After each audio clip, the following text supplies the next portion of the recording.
오늘 함께 묵상할 말씀은 사도행전 13장 42절에서 52절까지의 말씀입니다.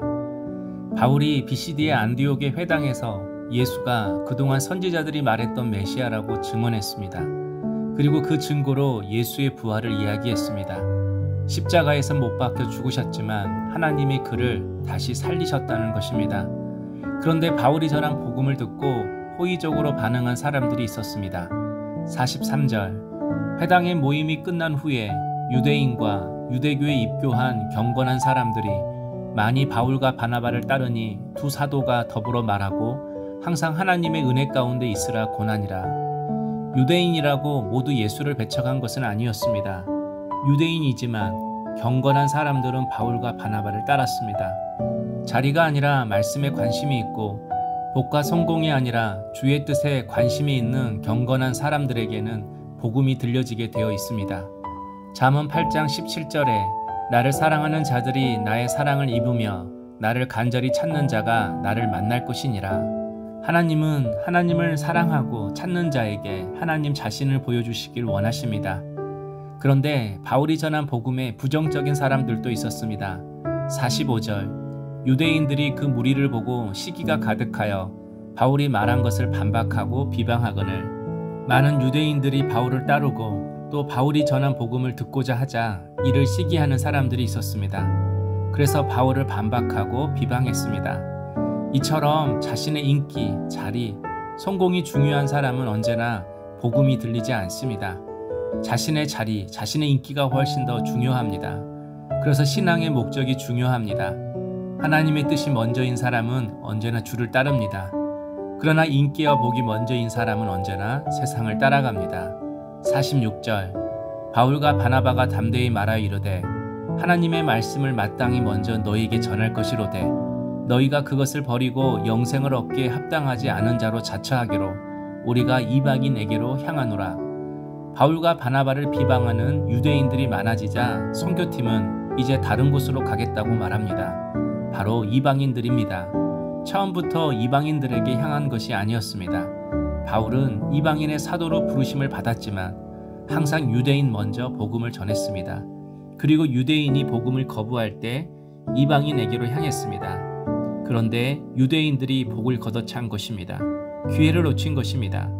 그래서 48절, 이방인들이 듣고 기뻐하여 하나님의 말씀을 찬송하며 영생을 주시기로 작정된 자는 다 믿더라.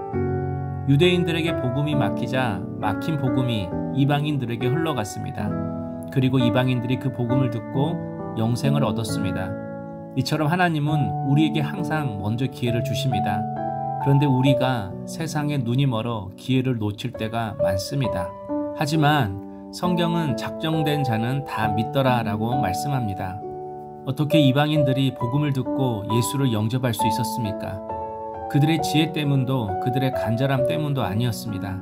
하나님의 작정에 있었습니다. 하나님의 선택에 있었습니다. 그러므로 우리가 낙심하지 말아야 합니다. 하나님이 선택한 자, 하나님이 구원하시기로 작정한 자는 반드시 믿게 되어 있습니다. 돌아오게 되어 있습니다. 그러므로 잠시 주를 떠났다고 실망하지 말아야 합니다. 하나님께서 반드시 구원의 사건을 통하여 주께로 다시 돌아오게 하실 것입니다. 50절, 이에 유대인들이 경건한 귀부인들과 그 신의 유록자들을 선동하여 바울과 바나바를 박해하게 하여 그 지역에서 쫓아내니 바울과 바나바가 비시디의 안디옥에서 복음을 전했습니다. 유대인들이 버린 복음을 듣고 이방인들이 예수를 믿고 영접했습니다. 하지만 이 복음이 퍼지는 것을 유대인들이 반대하기 시작했습니다. 힘 있는 사람들의 권세를 빌어서 바나바와 바울을 박해하기 시작했습니다. 그래서 51절, 두 사람이 그들을 향하여 발의 티끌을 털어버리고 이고니온으로 가거늘 방해가 심해지자 선교팀이 이고니온으로 선교지를 바꾸었습니다. 우리도 막혔다고 실망하지 말아야 합니다. 막혀 있으면 반드시 하나님이 열어놓으신 길이 있습니다. 그 길로 가면 되는 것입니다. 그래서 52절, 제자들은 기쁨과 성령이 충만하니라. 박해가 있음에도 비시디의 안디옥에 있는 제자들은 성령이 충만했다고 합니다. 바울에게 복음을 듣고 예수 믿은 지 얼마 안 된 사람들이었습니다. 그래서 오래 믿었다고 기쁨과 성령이 항상 충만한 것은 아닙니다. 오늘도 예수가 살아계심이 믿어지는 사람만이 기쁘고 성령 충만한 것입니다. 박해를 박해로 받아들이지 않고 또 다른 하나님의 인도하심으로 보는 것입니다. 오늘도 내 삶에 막히는 사건들 앞에서 낙심하지 말고 복음이 유대인에게 이방인으로 흘러가는 것처럼 하나님의 또 다른 인도하심을 믿고 여전히 성령으로 충만한 성도 되시기를 소망합니다. 적용 질문입니다. 나는 하나님의 말씀에 대한 갈급함이 있습니까? 어떻게 지금 말씀을 듣고 있습니까? 기도하겠습니다. 주님, 바울과 바나바처럼 하나님의 말씀을 담대히 전하는 자가 되게 하옵소서. 시기와 비방에도 낙심하지 않고 주님이 인도하시는 방향으로 나아가게 하옵소서. 예수님의 이름으로 기도하옵나이다. 아멘.